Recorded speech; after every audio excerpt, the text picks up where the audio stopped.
ఆంధ్రప్రదేశ్ రాజధాని అమరావతి నిర్మాణానికి ఉండవల్లి గ్రామ రైతులు ఎప్పుడూ అడ్డు కాదని, రాజధానికి భూములిచ్చిన రైతులను కూటమి ప్రభుత్వం మోసం చేసిందని ఆంధ్రప్రదేశ్ రైతు సంఘం రాష్ట్ర సహాయ కార్యదర్శి జొన్నా శివశంకర్, సిపిఎం జిల్లా కార్యదర్శి వై నేతాజీ అన్నారు. తాడేపల్లి రూరల్ పరిధిలోని ఉండవల్లి గ్రామంలోని పంచాయతీ కార్యాలయం వద్ద రైతులతో కలిసి మాట్లాడారు. రాజధాని ముఖద్వారమైన ఉండవల్లి, పెనుమాక గ్రామాల్లో 2014కు ముందు ఎకరం పొలం రూ2 కోట్ల నుంచి రూ3 కోట్లు ధర ఉందన్నారు. ప్రభుత్వం భూములు తీసుకుని ప్యాకేజీ ఇవ్వడానికి మొదటి నుంచి ఉండవల్లి, పెనుమాక రైతులు తీవ్రంగా వ్యతిరేకిస్తున్నారని అన్నారు. ఇక్కడ్నుంచి సీడ్ యాక్సెస్ రోడ్డుకు రైతులు భూములు ఇవ్వాలని చెప్పడంతో కొన్ని నిబంధనల ప్రకారం 35 మంది రైతుల్లో 42 మంది రైతులు తమ భూములను ఇచ్చారు. ఆ భూములు ఇచ్చే సమయంలో రోడ్డుకు కావాల్సిన భూమి మాత్రమే తీసుకుంటామని సిఆర్డీఏ అధికారులు హామీ ఇచ్చారు. భూములు ఇచ్చిన తర్వాత రైతులకు ఇచ్చిన హామీలు తుంగలో తొక్కి బఫర్ జోన్గా ఏర్పాటు చేసి మిగిలిన భూములు లాక్కోవడానికి ప్రభుత్వం కుయుక్తులు పన్నుతోందని ఆరోపించారు. ఇప్పటికైనా ప్రభుత్వం దౌర్జన్యం మాని ల్యాండ్ పూలింగ్కు ఇచ్చిన రైతుల భూములను మాత్రమే తీసుకోవాలని డిమాండ్ చేశారు. సిపిఎం రాజధాని కార్యదర్శి మురగరవి, రాజధాని రైతు సంఘం అధ్యక్షుడు ఈశ్వరరెడ్డి, రాజధాని డివిజన్ కమిటీ సభ్యులు తక్కెలపాటి బక్కిరెడ్డి, కంకర ఇమ్మాన్యుయేలు రాజు, బసవయ్య, దొండమూడి సాంబశివరావు, ఔతు వెంకటరెడ్డి, జొన్నా శ్రీను, రత్నబాబు, బుర్రముక్కు పద్మారెడ్డి, తక్కెలపాటి సంజీవరెడ్డి తదితరులు పాల్గొన్నారు. ఆంధ్రప్రదేశ్ రైతు సంఘం రాష్ట్ర సహాయ కార్యదర్శి జొన్నా శివశంకర్రావు. ప్రధానంగా రాజధాని అమరావతి ప్రాంతంలో ఉండవల్లి గ్రామం మీద ప్రభుత్వం చాలా నిర్లక్ష్య వివక్షతో కూడిన అభిప్రాయంతో ఉన్నట్లు కనిపిస్తూ ఉన్న పరిస్థితి. ఎందుకంటే రాజధానికి ముఖద్వారం ఉండవల్లి, ప్రకాశం బ్యారేజీ దాటంగానే ఉండవల్లి గ్రామం దర్శనమిచ్చే పరిస్థితి. ఈ గ్రామం ప్రారంభంలోనే అమూల్యమైన రాజధానికి కావలసిన సకల సదుపాయాలతో రూపుదిద్దాల్సిన ఈ ప్రాంతం మొత్తం కూడా రోడ్లు, డ్రైనేజీ, కొండవీటి వాగు, అదేవిధంగా seed access road, L1 zone రోడ్లు, U1 zone, green field, buffer field పేరు మొత్తం కూడా ఏంటంటే ఉండవల్లి గ్రామం మొత్తం కూడా గ్రామ కంటకంలో పాత గ్రామం.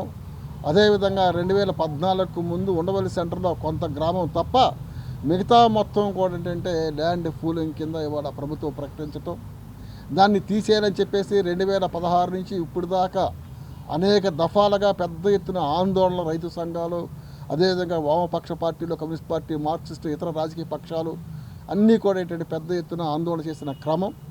ఈ క్రమంలో పెండింగ్లో ఉన్న ఈ పరిస్థితులలో ఏది ఏమైనా ఉండవల్లి గ్రామంలో ఉన్న రైతుల మొత్తం భూములు కూడా స్వాధీనం చేసుకోవాలని చెప్పేసి ఒక సుబుద్ధితో ఈ ప్రాంతాన్ని మొత్తం కూడా ఏంటంటే ల్యాండ్ అక్విజిషన్ నోటిఫికేషన్ ఇప్పుడు రోడ్ల పేరు మీద కానీ అదేవిధంగా సీడ్ యాక్సెస్ రోడ్ల పేరు మీద ఇవ్వటం జరిగింది. వాస్తవంగా ఇక్కడ రైతులు అభివృద్ధికి నిరోధకం కాదు, అభివృద్ధికి దోహదం చేసేవాళ్ళు ఈ గ్రామాన్ని సస్యశ్యామలం చేసుకోవాలి, బంగారు బాటలో పయనించాలని చెప్పేసి అభిప్రాయంతో ఇక్కడ రైతాంగం మొత్తం కూడా ఉన్నది. 2014 ముందు ఈ ప్రాంతంలో భూముల రేట్లు గణనీయంగా ఉన్నాయి. రాజధాని ప్రాంతంలో మాత్రం భూములు చాలా మందల దగ్గర నుంచి అక్కడ ఆ ప్రాంతం మొత్తం కూడా భూముల ధరలు చాలా తక్కువ స్థాయిలో ఉన్నాయి. కానీ ఈనాటి పరిస్థితికి వచ్చేటప్పటికీ ఉండవల్లి గ్రామంలో ధరలు పడిపోయిన పరిస్థితి, రాజధాని ప్రాంతంలో మందల ప్రాంతంలో రేట్లు గణనీయంగా పెరిగిన పరిస్థితి.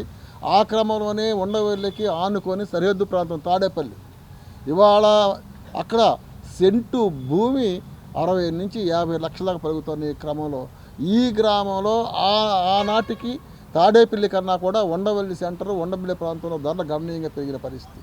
దీనికి కారణాలు మనం పరిశీలించినట్లయితే భవన నిర్మాణాలకి అక్కడ బహుళ అంతస్తు భవనాలకి తాడేపల్లిలో పెద్ద ఎత్తున పర్మిషన్లు ఇస్తూ ఉన్న పరిస్థితి. కానీ ఉండవల్లి పరిస్థితికి వచ్చేటప్పటికి G+2 తప్ప ఇతర పర్మిషన్ ఇచ్చే పరిస్థితి లేదు. ఆ క్రమంలో ఇక్కడ భూములు అమ్మటానికి రైతులు ఇబ్బందులు పడుతూ ఉన్నారు, కొనటానికి అదేవిధంగా ప్లాన్ అప్రూవల్ చేసుకోవడానికి ఏ విధంగా కూడా అనుమతులు రాక చాలా ఇబ్బందులు పడుతున్న పరిస్థితిలో ఇక్కడ రైతుల పరిస్థితి దయనీయంగా ఉన్నాయి. అందుకని ఆంధ్రప్రదేశ్ రైతు సంఘంగా మేము కోరుకుంటుంది ఏంటంటే ఈ వివక్షత మానాల్సిన అవసరం ఉంది. ఏదైతే తాడేపల్లి ప్రాంతంలో భవన నిర్మాణ బహుళంతస్తు భవనాలకి మీరు అనుమతులు ఇస్తూ ఉన్నారో ఆ క్రమంలో ఇక్కడ ఇవ్వాల్సిన అవసరం ఉంది. అదేవిధంగా సీడ్ యాక్సెస్ రోడ్డుకి మీరు భూములు తీసుకునే క్రమంలో ఈ మధ్యకాలంలో కొంతమంది రైతులను కూర్చోబెట్టి వాళ్ళకు కొన్ని హామీలు ఇచ్చారు. ఆ హామీల ప్రకారం 33 మంది రైతులు భూములు ఇవ్వడం జరిగింది. ఇంకొక 7 ఎకరాలు 3 ఎకరాల భూములు ఇవ్వాల్సి ఉంది. వాళ్ళతో ఇవాళ మాట్లాడటం జరిగింది. వాళ్ళకి ఇచ్చిన హామీలు మొత్తం కూడా తొంగలో తొక్కి మరలా E1 జోన్ ఎత్తేసి ఆ E1 జోన్ ఎత్తేసిన ప్రాంతాలలో ఇవాళ లేఅవుట్లు వేసేసి, అంటే ల్యాండ్ పూలింగ్కి భూములు ఇవ్వన ప్రాంతాలలో కూడా ఆ లేఅవుట్లు వేసేసి అక్కడ రైతులు భయాప్రాంతులకు గురి చేస్తున్న పరిస్థితి స్పష్టంగా మాకు కనిపిస్తూ ఉంది. అందుకనే మేము చెప్తా ఉన్నాం, కూడా రైతులని కూర్చోబెట్టి మాట్లాడి వాళ్ళ అంగీకారం తీసుకొని ఆ ప్రాసెస్లో మీరు వెళ్ళాలి. ఎండోమెంట్ దేవస్థానం భూములు ఉన్నాయి, వాళ్ళు ఏమైనా మొత్తం కూడా ఏంటంటే ల్యాండ్ పూలింగ్కి ఇచ్చేశారు. ఇప్పటికి సుమారు 20 ఎకరాలలో కౌలు రైతులకు పనులు చేసుకుంటూ ఉన్నారు. వాళ్ళకి ఈ మధ్యకాలంలో కూర్చోబెట్టి భూములు ఖాళీ చేయాలని చెప్పేసి CRD వాళ్ళు అడిగితే వాళ్ళు కాదు, మాకు ఏదైనా నష్టపరిహారం ఇస్తే తప్ప మేము ఖాళీ చేయమని చెప్పేసి అన్నారు. ఆ క్రమంలో సంప్రదింపుల సందర్భంగా 40,000 50,000 ఇస్తాం ఎకరాకి అని చెప్పేసి అన్నారు. వీళ్ళు 4-5 సెంట్లు భూమి మాకు ఆ భూములు ఇస్తే మేము ఖాళీ చేస్తామని చెప్పేసి అది అలా పెండింగ్లో ఉంది. అందుకని ఈ విధంగా ఏంటంటే సమస్యలు పరిష్కారం చేయకుండా ఇప్పుడు మీరు వస్తూ ఉన్నారు. ఇట్లా పంచాయతీ ఆఫీసు ముందు రోడ్డు ఇప్పటికి 3-4 యాక్సిడెంట్లు జరిగినాయి. అక్కడ ఆ ట్రాఫిక్ అసలు ఇరుకు రోడ్డు, అక్కడ చిన్న కల్వర్టు, ఆ చిన్న కల్వర్టు కడితే ఆ ట్రాఫిక్ అంతరాయం లేకుండా వెళ్ళిపోతుంది. ఇప్పటికి 5-6 యాక్సిడెంట్లు జరిగినాయి. ఇక్కడ పాపం గ్రామస్తులు కూర్చొని పాపం వాళ్ళ పక్కన పెట్టి పంపిణీ పరిస్థితి. అందుకని ఏంటంటే ఈ చిన్న పనులు చేయడంలో కూడా వివక్షలు చూపిస్తూ ఉన్నారు. అందుకనే CRD కానీ చంద్రబాబు నాయుడు గారు కానీ ఇక్కడ లోకేష్ గారు మంత్రి గారు మాకు ఇక్కడ ఉన్నారు, మాకు ప్రత్యక్షంగా ఇక్కడే ఉన్నారు, మాకు ఎమ్మెల్యే. అదే నారాయణ గారు ఇక్కడ రైతులతో అనేక సార్లు దఫాలుగా సమావేశాలు నిర్వహించారు. వీళ్ళందరూ కూర్చొని ఈ గ్రామానికి న్యాయం చేయాల్సిన అవసరం ఉంది. అదేవిధంగా ల్యాండ్ ఫుల్లింగ్, ల్యాండ్ యాక్విజిషన్ బలవంతంగా తీసుకోవడానికి ఆంధ్రప్రదేశ్ రైతు సంఘం వ్యతిరేకిస్తూ ఉన్నాం. రవి CPM పార్టీ రాజధాని డివిజన్ కార్యదర్శి.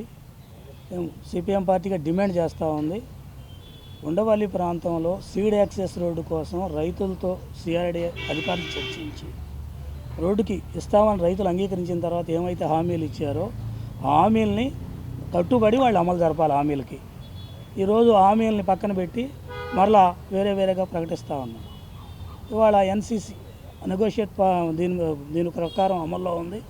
దాని ప్రకారం 1850 ఎకరాలు రాజధాని గ్రామాల్లో తీసుకోవాల్సిన అవసరం ఉందని చెప్పి CRD కమిషనర్ గారు చెప్తా ఉన్నారు. దానికి సంబంధించి రైతులతో సంప్రదించి వాళ్ళ అంగీకారంతో తీసుకోవడానికి ఎవరు అభ్యంతరం చెప్పరు అని బెదిరింపులు, మేము సేకరణకి వెళ్ళిపోతాం లేకపోతే అవార్డుకి వెళ్ళిపోతాం అని చెప్పి మొత్తం అధికార యంత్రాంగం CRD అధికారులు బెదిరింపులకు దిగుతూ ఉన్నారు. ఇది ఏమాత్రం సరైనది కాదనేది CPM అభిప్రాయం. ఇక్కడ రాజధాని అభివృద్ధికి ఏమి ఆటంకం ఎవరు చెప్పటల్లా. అయితే అదే క్రమంలో రైతులు ఏం కోరుకుంటా ఉన్నారు, రాజధాని ముఖదారంగా ఉన్న ఉండవల్లిలో భూముల ధరలు ఎందుకు తగ్గినాయి, అంతకుముందు ఉన్న విలువలు ఏంటి, వాటి భూమి విలువ ఏంటి, అవన్నీ పరిగణలోకి తీసుకోకుండా ఏకపక్షంగా అధికార యంత్రాంగం ముందుకెళ్ళటం అనేది సరైనది కాదనేది మేము CPMగా చెప్తా ఉన్నాం. ఇప్పటికైనా తొందరపాటు చర్యలు, ఏకపక్ష నిర్ణయాలు మాని ఇక్కడ రైతాంగంతో చర్చించి ఆ రైతాంగం ఏమైతే కోరుకుంటా ఉన్నారో వాటిని మీరు పరిశీలించి అవి అమలు జరిపేదానికోసం సిద్ధపడకుండా భూములను బలవంతంగా తీసుకునే విషయం అయితే మాత్రం మేము CPM పార్టీకి వ్యతిరేకిస్తూ ఉన్నామని చెప్పి తెలియజేస్తాం. ఈశ్వరెడ్డి నా పేరు. నేను రాజధాని రైతు సంఘ అధ్యక్షుడిని. 29 గ్రామాలకి రైతు సంఘంగా బాధ్యతలు చూస్తూ ఉంటాం. అయితే మాది ఉండవల్లి విలేజ్లోనే మా పూర్వీకులంతా కూడా ఇక్కడే ఉంటున్నాం. అది విషయం సరే. విషయానికి వచ్చేటప్పటికి ఫస్ట్ మొదటి మాటగా చంద్రబాబు గారు ఇక్కడ అసలు పెడతామే రాంగ్ డెసిషను. ఇక్కడ శ్రీకృష్ణ కమిటీ కూడా ఇక్కడ వద్దు, అంత సేఫ్ సైడ్ జోన్ కాదు ఇది అనేది కూడా ఆయన కూడా శ్రీకృష్ణ కమిటీ వారు నివేదిక ఇచ్చారు.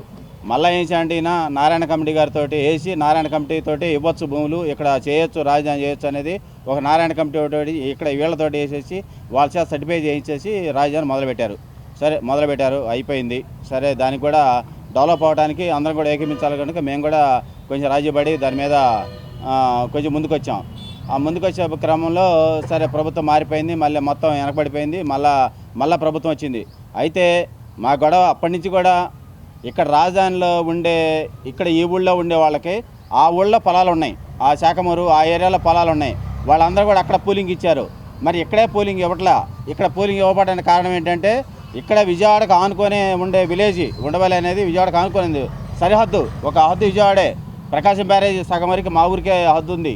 మరి హద్దు దాటితే విజయవాడ. మరి విజయవాడలో ఎంతంత రేట్లు ఉంటాయో ఆ టౌన్లో ఎంతంత మార్కెట్ ఉందనేది కూడా జగవేరి సత్యం. మరి అయితే వీళ్ళు ఏమంటారంటే ఇక్కడ మాది 24 లక్షల రూపాయలు వాల్యూ, గవర్నమెంట్ వాల్యూ 24 లక్షలు ఆ రోజుకి రాజధాని ప్రకటించేటప్పటికి. మరి రాజధాని ఎంత ఉంది, నేలపల్లి ఎంత ఉంది, హైకోర్టు దగ్గర కట్టిన దగ్గర 3 లక్షలే ఉంది వాల్యూ. రాయపల్లి 5 లక్షలు ఉంది, 575 550 ఎంత ఉంది సుమారుగా ఆ ప్రాంతం ఉంది. మరి దానికి దీనికి ఒకే ప్యాకేజీ 1450. మరి ఇక్కడ మరి ఎట్టా ఉందంటే మా పని రైతు బజార్లో బెండకాయలు కానీ బోరు పెట్టినట్టు 20 రూపాయలు బోరు పెట్టినట్టే ఉంది. మరి దానికి దీనికి కాటన్ సొక్కా కన్నా కాశీ సొక్కా కూడా ఒకే రేటు పెట్టినట్టుగా ఇక్కడ రైతులకు అన్యాయం మొట్టమొదటి అక్కడ అన్యాయం జరిగింది. ఇక్కడ రాజధానికి ఉండవల్లి వారు అదే రేటు పెంచుండేది, పెనమా 12 ఉంది. అట్లాగే రిజిస్ట్రేషన్ వాల్యూ ప్రకారంగా ఆ ప్లాట్లు ఎడగొట్టినడితే ఆ రైతులు ఇవ్వకపోవడం అనేది పక్కన పెట్టండి. అసలు న్యాయం జరిగేది అనేది ట్రాన్స్పరెన్సీగా న్యాయం జరిగేది అనేది కూడా ఒకటి ఉండేది. మేము అనేక సార్లు వినవించాం, అది మీది కరెక్ట్ కాదు, మీరు మాది ఇంత రేటు విలువ కలదే, టౌన్ దగ్గర అనుకున్నది మమ్మల్ని పెడతాం అనేది కూడా మా చెప్పటం పెడచమని పెట్టినట్టుగా గోడ చెప్పినట్టుగా మా పరిస్థితి అట్లా ఏర్పడింది. అక్కడి నుంచి వచ్చాం. అక్కడి నుంచి వచ్చిన తర్వాత మళ్ళీ చంద్రబాబు గారు మళ్ళీ గెలిచాడు. మళ్ళీ గెలిచిన తర్వాత సరే ఇవ్వండి అని నారాయణ గారు, కమిషనర్ గారు, మన డిప్యూటీ కలెక్టర్ గారు కూడా వీళ్ళందరూ కూడా 1-2 సార్లు తిరిగి మీ డెవలప్మెంట్ మీరు తీసుకోండి, సీడ్ యాక్సెస్ రోడ్ వరకు ఆ భూమి ఇవ్వండి, ఆ సీడ్ యాక్సెస్ రోడ్కి ఇస్తే మీకు గుండెకాయ లాంటిది, ఉండవల్లికి గుండెకాయ లాంటిది, రాజధానికి ముఖద్వారం అయింది ఇది అని అనేక రకాలమైన మాకు చెప్పి మమ్మల్ని ఒప్పించి దాదాపు ఆ భూముల్ని 42 మంది ఆ సీడ్ యాక్సెస్ రోడ్లో ఇవ్వాల్సిన వాళ్ళు ఉంటే 32 మందికి ఇవ్వడం జరిగింది. చిన్నాళ్ళు కానీ చితకాళ్ళు కానీ. ఇంకా కొంతమంది 14 మంది 16 మంది ఇంకా సుమారుగా ఇవ్వాల. వాళ్ళు ఇవ్వనాళ్ళు కూడా ఇంకా అది మేము కూడా వాళ్ళేం ప్రెస్ చేయాలి ఇవ్వమని. సరే వాళ్ళ ప్రొసీజర్ వాళ్ళు వెళ్తారు, వాళ్ళు ఏమన్నా ఆల్రెడీ నోటీసులు ఇచ్చారు, వాళ్ళేమో కోర్టులో ఇవాళ గ్రామ సభ కూడా వాళ్ళ గురించే జరిగింది. సరే అది అంతా అది వేరే విషయం. మేము డెవలప్మెంట్ కోరుకొని సీడ్ యాక్సెస్ రోడ్కి ఇస్తే మేము రామన్నారు. అయితే సీడ్ యాక్సెస్ రోడ్ 60 మీటర్ల రోడ్, అది 60 మీటర్లు తప్పితే ఇంకేం మాకు అక్కర్లేదు, అంగుళం కూడా అక్కర్లేదు అన్నారు. సరే మేము ఆశపడి రైతులందరూ కూడా ఇచ్చాం. ఇచ్చిన తర్వాత మళ్ళీ దాన్ని వేసి అంటే బఫర్ జోన్ అని మళ్ళీ ఒక 15 మీటర్లు పెట్టాడు. ఇప్పుడు ఉదాహరణకు నా పేరు ఉంది, నేను ఇచ్చాను భూమి, ఇచ్చిన తర్వాత నా పేరు పేపర్లో వచ్చింది అంటే బఫర్ జోన్లో కూడా నా పేరు వేసారు అంటే నేను ఇవ్వడానికి కింద లెక్కేగా. మరి ఇట్లాంటి నిర్బంధం చేస్తూ ఉంది ప్రభుత్వం. అట్లాగే ఎన్1 రోడ్డు కూడా మాట్లాడుకుంటే పని అవుద్ది, మీరు వైలెన్స్కి గొడవకి వెళ్ళబాకండి అనేది 1-2 సార్లు చెబితే నారాయణ గారు మేము అంగుళం కూడా తీసుకోము, మీ ఎక్కడా కూడా మీరు అందరూ షెడ్లు వేసుకోవడానికి మీకు పర్మిషన్ కూడా ఇస్తాం అని హామీ ఇచ్చారు. ఆయన హామీతోటి, కమిషనర్ గారి హామీతోటి మేము అందరం మరి ఇచ్చి మా పని ఎట్లా ఉందంటే పొయ్యి మీద నుంచి పెన మీద నుంచి పొయ్యిలో పడ్డట్టు అయిపోయింది మా పని. మరి ఈ రకమైన పరిస్థితి వచ్చినప్పటికీ ఇప్పుడేమన్నా మరి ఇవ్వన్న పొలాల్లో కూడా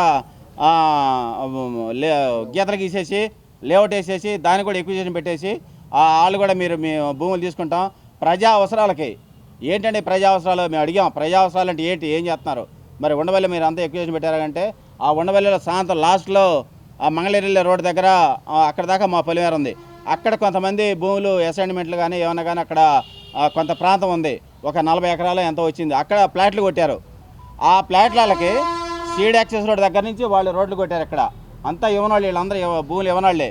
మరి ఇది అన్యాయం కదా, మాకు జరిగేది అన్యాయం కదా. మేము ఎవరు చెప్పుకోవాలి ఈ గోడ్ని? అదేమంటే మీరు అభ్యంతర పత్రాలు ఇవ్వండి మేము చూస్తామంటారు. అభ్యంతర పత్రాలు ఇచ్చారు, ఇక్కడ ఉన్నారు, అభ్యంతర పత్రాలు ఇవ్వలేదు.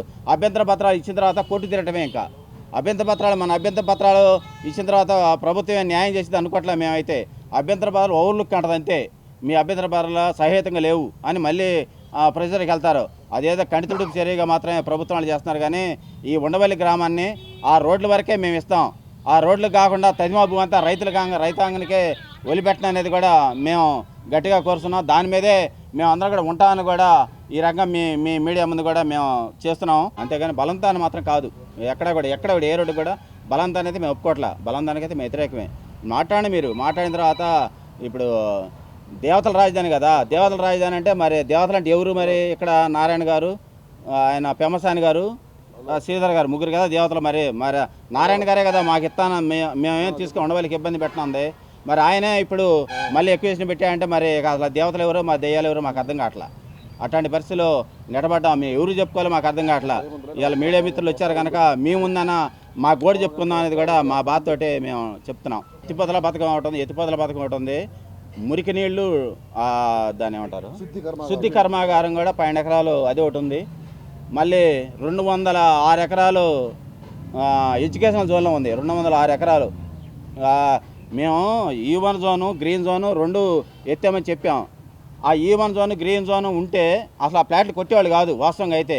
అవి ఎత్తేసిన తర్వాత మళ్ళీ మేము అదే పొయ్యి మీద పెన నుంచి పొయ్యిలు పడ్డట్టు అయిపోయింది. అది ఏమన్నా 260 ఎకరం అది పెట్టాడు, ఇక్కడ మురుగునీటి ఎత్తిపోతలు పెట్టాడు, అక్కడ ఏమన్నా కొండవిడివాగు ఎత్తిపోతలు పెట్టాడు. ఇట్లాంటివన్నీ పెట్టేసి కూడా ఈ రైతుల్ని అనేక రకాల రైతుల బోలు నిద్రబాట్ల అందరూ కూడా చాలా ఇదవుతున్నారు, ఆందోళన చెందుతామన్నారు. మరి ఆ ప్రభుత్వ మహానుభావులు ఇప్పుడు కనీసం 5-6 సార్లు లోకేష్ గారు మా ఊళ్ళో ఉండవల్లేని ఉండేది. ఆ లోకేష్ గారిని కూడా అపాయింట్మెంట్ అడిగితే మాకు అపాయింట్మెంట్ లేదు ఇంతవరకు. మరి ఆయన జనసేన నాయకుడు శ్రీనివాసరావు గారు ఆయన కూడా తీసుకొచ్చాడు మమ్మల్ని, మీకు అపాయింట్మెంట్ కలుపుతారమ్మని. ఆ గేట్ కాడి బాటం వెనక్కి రావటం, గేట్ కాడి బాటం వెనక్కి రావటం, ఇవ్వ లేదంటాం. అట్లా 5 సార్లు తిరిగి కూడా వెనక్కి వచ్చాం. మరి ఇక్కడుండి మాకు అపాయింట్మెంట్ ఇవ్వబోయేటప్పటికి మా ఇంకా బాధాకరంగా ఉంది. మరి ఉండవల్లి అంటే ఒక పట్టుకొమ్మలాగా వాళ్ళు ఊహించుకుంటున్నారు. 4000 ఓట్లు పెంచొచ్చినాయి. మరి పెంచొచ్చినప్పుడు మరి న్యాయం కూడా చేయాలి కదా, మాకు ఆ రైతులకు న్యాయం కూడా చేయాలి కదా. అది కూడా కోరుకుంటూ మేము ఆ రైతులకు ఎప్పుడైతే న్యాయం చేస్తారో మేము అందరం కూడా సముఖంగానే ఉంటాం. రాజధానికి వ్యతిరేకం మాత్రం కాదు, అదేదో ఇటుబాలని మాత్రం మేము రాజధాని ఉండాల్సిందే. మెయిన్ రోడ్లు ఏమైనా ఉండో దానికి ఇస్తానంటున్నాం, అంతేగాని ఈ ఊరంతా మెలేసుకొని తీసుకోవడానికి మాత్రం మేమైతే వ్యతిరేకిస్తున్నాం దాన్ని. ఇప్పటికే దాన్ని ఆ మాట పైన ఉన్నాం. తాజీ సిపిఎం పార్టీ గుంటూరు జిల్లా కార్యదర్శి. ఉండవల్లి రైతుల పట్ల ప్రభుత్వం తీవ్రమైనటువంటి వివక్షతో మోసపూరితమైనటువంటి వైఖరితో వ్యవహరిస్తుంది మొదటి నుంచి అనేటువంటిది కనిపిస్తూ ఉంది. ఇందాక ఆ రైతులు చెప్పారు, వాస్తవానికి మిగతా భూమి కంటే అనేక రెట్లు రిజిస్ట్రేషన్ వాల్యూనే గతంలోనే చాలా ఎక్కువ ఉంది. దానికి అనుగుణంగా నష్టపరిహారం ఇవ్వట్లేదు అని చెప్పేసి అనే ఉద్దేశంతోనే గత ప్రభుత్వ హయాంలో ఈ ఉండవల్లి అట్లా పెనుమాక రైతాంగం ఈ పూలింగ్కి ఇవ్వటానికి వ్యతిరేకించారు. మరి అటువంటి వాళ్ళని ప్రత్యేకంగా పిలిచి మేము రోడ్లకి అవసరమైనటువంటి భూమి వరకే తీసుకుంటాం, మిగిలిన భూమి అంతా మీకే అట్టి పెడతామని చెప్పేసి అనేటువంటిది వాగ్దానం చేసి రోడ్డు కోసం భూమి తీసుకోవటానికి ఒప్పందం చేసుకున్న ప్రభుత్వం అధికారులు దాన్ని ఉల్లంఘించడం అని చెప్పేసి అంటే ఎంత దుర్మార్గమైనటువంటిది అని చెప్పేసి మనం అర్థం చేసుకోవాల్సిన అవసరం ఉంది.